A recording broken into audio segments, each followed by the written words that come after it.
سے وہاں پہ ہوں اور میری کانسٹیٹوئنسی آپ تھے، آپ ہیں اور انشاءاللہ العزیز آپ رہیں گے.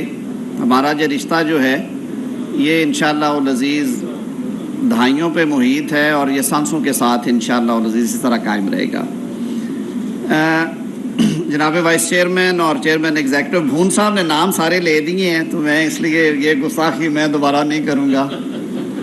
ویسے میرے اور بھون صاحب کے ذمے یہ ڈیوٹی ہے کہ اللہ کی مہربانی سے جو رابطہ مہم ہے پاکستان پورے کی وکلا کی، اس میں آپ ہمیں کبھی فیل ہوتے ہوئے نہیں پائیں گے انشاءاللہ العزیز. اور میرے خیال میں یہ جو ہمارے رشتوں کی مضبوطی ہے اس کی وجہ یہ ہے کہ ہم نے وکلا سیاست بھی خدمت سمجھ کے کی ہے اور رشتوں سے نبھایا ہے، سیاست سے نہیں نبھایا ہم نے گروپ کو. اور یہی وجہ ہے کہ میں یہ بات آج بڑا کھل کے یہ بات کہنا چاہتا ہوں. میں پنجاب بار کونسل کے اپنے اراکین کو مبارکباد پیش کرتا ہوں کہ جس طرح کے ہتھ کنڈے استعمال کیے گئے اور جتنا سیاسی تناؤ کے ماحول میں جتنا زور لگایا گیا آپ لوگوں کو اس ادارے کے حوالے سے اور انڈیپینڈنٹ گروپ کے حوالے سے تقسیم کرنے کے لیے آپ لائق تحسین ہیں کہ آپ نے ایک فیملی کی طرح ایک جگہ پہ کھڑے ہو کے سب آڈز کا مقابلہ کیا اور آج اللہ کے فضل سے اور اللہ تعالیٰ کی مہربانی سے آپ سب یہاں پہ براجمان ہیں اور انشاءاللہ العزیز رہیں گے. محمد احمد قیوم میرا تو فیوریٹ ہے. محمد نے کہا کہ وہ فلاں نہیں ہے آج، اگر وہ ہوتے تو میں انہیں چومتا. تو محمد اٹھنا پہلے تو میں تیرا متھا چوما.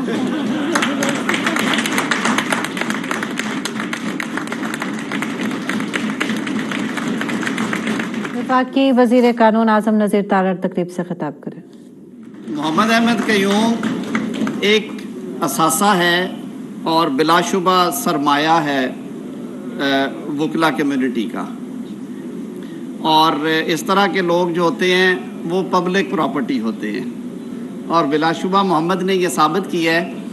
آپ سب دوست ہر دفعہ روٹیٹ کرتے ہیں جب اپنی انٹرنل تقسیم ہوتی ہے، آپ کی کمیٹیز بنتی ہیں. تو مجھے بھون صاحب بتا رہے تھے کہ محمد کا کام جو ہے وہ اتنا وہ لگن کے ساتھ کام کرتا ہے اور ڈیووشن اور جو کنوکشن ہے اس کے کام کرنے کی کہ سب سے پہلے مطالبہ بھون صاحب کو یہ ہوتا ہے جب بھی نئی کمیٹیاں بن رہی ہوتی ہیں کہ وائس چیئرمین اور چیئرمین ایگزیکٹو آئے ہیں کہ یہ لیگل ایجوکیشن محمد قیوم کو نہیں رہنی چاہیے. اور یہ میں سمجھتا ہوں یہ محمد اس سے بڑی جو عزت اور توقیر کی بات نہیں ہے. Legal education has been very close to my heart as well.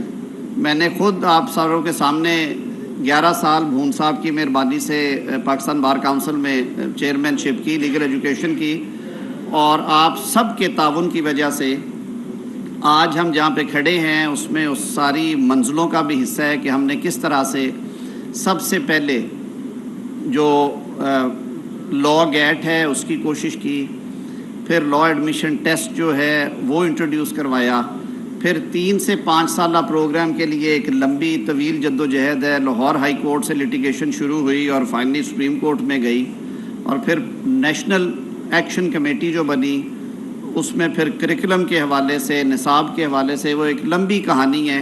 لیکن آپ سب دوستوں کا اس میں ساتھ رہا. مجھے زیادہ خوشی اس بات کی یہ ہے کہ آج میں چاہے ڈیفرنٹ رول میں آیا ہوں لیکن میں آیا اس اچھی کاز کے لیے ہوں. اس سفر کو آج کلمینیٹ ہوتا ہوا اس منزل تک پہنچتے ہوئے دیکھ رہا ہوں جس کا ہم سب نے مل کے آغاز جو ہے وہ سال 2010 میں کیا تھا. تو ان پچھلے 13 سالوں میں جو کچھ محنت کی، جو کچھ حاصل کیا، وہ اب ہوتا ہوا نظر آ رہا ہے. اور میں ہمیشہ یہ کہتا تھا کہ اگر ہم نہ جاگے، میں تو اپنے جو اسلاف ہیں پروفیشن میں ہمیشہ یہ ذکر کرتا تھا کہ ہم سے ایسی غلطیاں ہوئی ہیں کہ ہم وہ گھر کے رکھوالے، دیکھیں جب لوگ آپ کو ووٹ دیتے ہیں تو وہ ایک ٹرسٹ ہے جو لائرز، جو ہزاروں وکلا ایک اعتماد کا ووٹ دے کے آپ کو ایک ٹرسٹ دے دیتے ہیں. جیسے ہم فوجداری والے کہتے ہیں کہ جی یہ انٹرسٹمنٹ ہے کیا کہ آپ ایک چیز کسی کے حوالے کر دیتے ہیں. تو وہ قیادت کا جو ٹرسٹ ہے وہ آپ لوگوں کو دیتے ہیں. اور قیادت کی ذمہ داری سب سے پہلے کیا ہے؟